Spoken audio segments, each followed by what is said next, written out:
ঘড়ির কাঁটা যখন 12টা ছুঁই ছুঁই এমন সময় বেরুলো শিখা। কান্নার ফলে চোখ মুখ ফুলে গেছে। বাড়ির চারিপাশ অন্ধকারাচ্ছন্ন। সে সিঁড়ি বেশে লিভিং রুমে গেল। ফারিজ মধ্যিখানের সোফায় চোখের উপর হাত রেখে শুয়ে আছে। শিখা গিয়ে দাঁড়ালো তার সামনে। কারো উপস্থিতি টের পেয়ে চোখের উপর থেকে হাত সরালো ফারিজ। শিখা কিছু বলার তাগিদে কাঁচুমাচু করতে লাগল। কান্নার ফলে গলাও বসে এসেছে, তাই আওয়াজ বেরোতে সময় নিচ্ছে। রুমে চলো। ফারিজ উঠল না, সেই পড়ে রইল আগের জায়গায়। শিখা শূন্যে তাকিয়ে নিরেট গলায় আবার বলল, পরি একা আছে, দ্রুত চলো। আমি ঠিক আছি, তোমরা ঘুমিয়ে পড়ো। শিখা কথা বাড়ালো না, সোজা ফারিজের হাত ধরে তাকে রুমে টেনে নিয়ে গেল। কিছু না বলেই আটকে দিল দরজা। বিছানার এক কিনারে গিয়ে গুটিয়ে শুয়ে পড়ল সে। মাঝখানে পরি। কমফর্টার মুখের উপর টানতে টানতে লাইট অফ করতে বলল। ফারিজ কিছুক্ষণ দাঁড়িয়ে রইল। লাইট অফ করে সেও শুয়ে পড়ল পরির অন্য পাশে। সযত্নে মেয়েকে টেনে নিল বুকে, এবং প্রথমবারের মতো সেই রাতে মেয়েকে বুকে আগলে নেয়ার ফলে নিজেকে পরিপূর্ণ মনে হলো ফারিজের। প্রশান্তিতে বুঝে এলো তার চোখজোড়া। সকালে ঘুম থেকে উঠে নিজেকে ভার মনে হলো শিখার। কমফর্টার তুলে দেখতে পেল একজোড়া হাত সাপের মতো পেঁচিয়ে রেখেছে তার কোমর। পেছন ফিরে দেখতে পেল সেই হাতজোড়া অন্য কারো নয়, ফারিজের। শিখা ভ্রু গুটাল। পরি কথায়, রাতে তো বুকে নিয়ে ঘুমিয়েছিল। ফারিজের হাত সরিয়ে সোজা হয়ে বসল শিখা। চোখ ডোলে পরিষ্কার করল দৃষ্টি। পরির দেখা মিলল ফারিজের পেছনে। ফারিজ যেভাবে তাকে জড়িয়ে ধরেছিল, পরিও সেভাবে নিজের ছোট ছোট হাত দিয়ে ফারিজকে জড়িয়ে ধরে আছে। একদম বাপ কা বেটি বলা চলে। না হেসে পারল না শিখা। নীরবে বিছানা ছেড়ে উঠে ফ্রেশ হতে চলে গেল। কফির জন্য নিচে নামতে নামতে লক্ষ্য করল রোহান রিস্কার সাথে এক কোনায় কচলাকচলি করছে। কাজের মহিলারা সব রান্নাঘরে। দৃষ্টি অন্যদিকে ফিরিয়ে গলা ঝাড়ল শিখা। তৎক্ষণাৎ রোহানকে ধাক্কা দিয়ে সরিয়ে দেয় রিস্কা। লজ্জায় রাঙা হয়ে ওঠে মেয়েটার মুখ। শিখা ফারিদাকে কফির জন্য ডাকল। তার নজর খুঁজতে লাগল জহরাকে। কাল মেয়েকে নিয়ে ভয়ে ততস্থ থাকায় জহরাকে নিয়ে ভাবার সময় হয়নি। সমস্ত রেখা অতিক্রম করে গেছে মহিলা। এর একটা বিহিত করতে হবে। শিখাকে এলোমেলো দৃষ্টি ফেলতে দেখে রোহান জিজ্ঞেস করল, কাকে খুঁজছ? ওই মহিলা কোথায়? জানি না, কাল ফারিজ তাকে কোথায় নিয়ে গেল আর তো বাড়ি ফিরতে দেখলাম না। জিজ্ঞেস করনি কোথায় নিয়ে গেছে? রোহান দুপাশে মাথা নাড়ল। ঘুমের মধ্যে পেটের উপর ভারী কিছু অনুভব করতেই চোখের পাতা আলাদা হয়ে এলো ফারিজের। দেখল পরি তার উপর আসন পেতে বসে আছে। বিভ্রান্তের ন্যায় চেয়ে কিছু একটা বোঝার চেষ্টা করছে। সকাল সকাল এমন সুন্দর মুহূর্ত উপভোগ করতে পেলে মন খুশি হয়ে গেল ফারিজের। পরির হাত দুটো কাছে টেনে তাতে চুমু খেল। আমার বাচ্চা। বাছা? তুমি আমার মা, আমার পৃথিবী। বলো তো আম্মু, বলো। বাবা? বাবা? হ্যাঁ বাবা, আমি তোমার বাবা। আর তুমি? আমার মা, আমার কলিজা। পরি কি বুঝল না, খিলখিল করে হেসে উঠল সে। ফারিজ উঠে পরিকে শক্ত করে বুকের সাথে জড়িয়ে ধরল।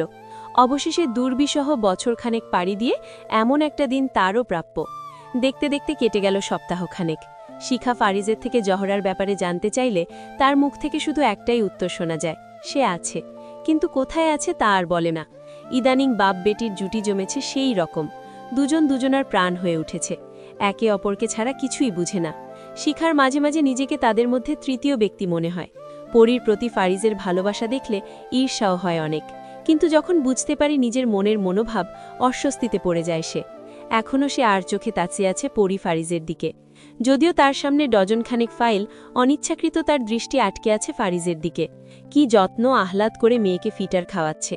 শিখা চোখ সরিয়ে ফাইল ঘাঁটতে মন দিল। সাজিদ সরকারের সকল অংশীদারিত্ব সরিয়ে দেওয়া হয়েছে চৌধুরী গ্রুপ থেকে। দেউলিয়া করে দেওয়া হয়েছে তার কোম্পানি। হঠাৎ শিখার চোখ আটকে যায় একটি ফাইলে। সে সেটা নাড়াচাড়া করতে করতে জিজ্ঞেস করে, ব্ল্যাকভিল কর্পোরেশন কার কোম্পানি? ফারিজ মিকে খাওয়াতে খাওয়াতে চোখ তুলে চাইল। ঠিক বলতে পারছি না। কোম্পানির চেয়ারম্যান লোকচক্ষুর আড়াল থেকে কোম্পানি পরিচালনা করছে। কেউ তাকে দেখেনি, কিন্তু বছর দুয়েক আগে তারা আমাদের সাথে চুক্তিতে জড়িয়েছে। বেশ ভালো অবস্থানে আছে দেখছি কোম্পানিটি।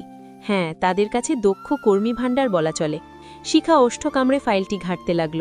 যদি মালিকের কোনো ডিটেলস পাওয়া যায়, কিন্তু আশামতো কিছুই পায়নি শিখা। বছর দুয়েক আগে আত্মপ্রকাশ করেছে কোম্পানিটি, আর অল্প সময়েই তাদের অবস্থান বেশ ভালো। হঠাৎ দরজায় খটখট আওয়াজে ধ্যান ভাঙল শিখার। কামিং। সবুজ ঢুকল। আমাকে ডেকেছেন ম্যাম? হ্যাঁ, তোমায় কোথাও যেতে হবে, এটা ধরো। একটি কাগজের টুকরো বাড়িয়ে দিল শিখা।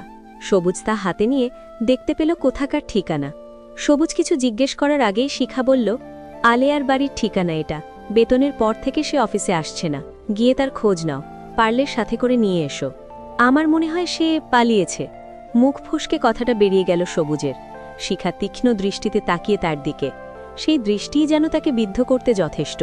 সবুজ ফাঁকা ঢোক গিলল। কেবলাকান্তের মতো হেসে দ্রুত বেরিয়ে গেল কেবিন থেকে। আধ ঘণ্টা বাদে উল্লেখিত গন্তব্যে পৌঁছায় সবুজ। কাগজটি হাতে নিয়ে পাশ দিয়ে যাওয়া লোকদের থেকে আরও একবার জিজ্ঞেস করে নেয় নিশ্চিত হওয়ার জন্য। বাড়ির উঠোনে পা রাখার পর অদ্ভুত নিস্তব্ধতা অনুভব করল সবুজ। দরজায় গিয়ে নক করল কয়েকবার। কেউ খুলল না। আলেয়া। নীরবতা। সবুজ চলে যাওয়ার জন্য পা বাড়াতেই হঠাৎ ভেতর থেকে স্টিলের কিছু পড়ার শব্দ হলো। কিছু একটা ঘাপলা মনে হলো সবুজের। নক করার ঝামেলায় না জড়িয়ে সোজা ঢুকে পড়ল ভেতরে।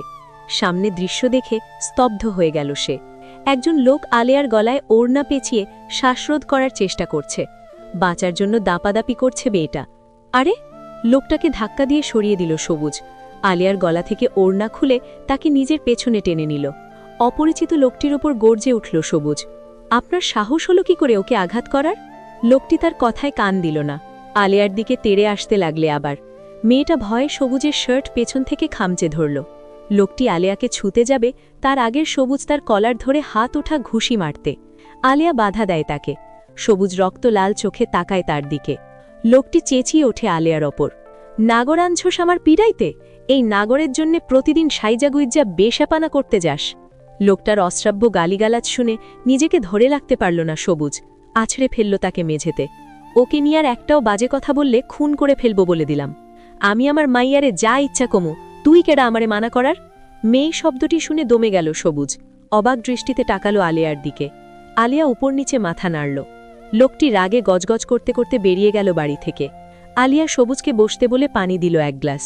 সবুজ সেটা নিলেও পান করল না। এসব কি আলিয়া? তোমার বাবা তোমায় মারছিল কেন? আমি তাকে টাকা দিতে পারিনি বলে সে। হেঁচকির কারণে কথাগুলো বেজে আসছিল আলেয়ার। সবুজ জোর করল না আলেয়াকে। কান্নার গতি কমতেই নিজ থেকে সব খুলে বলল আলেয়া।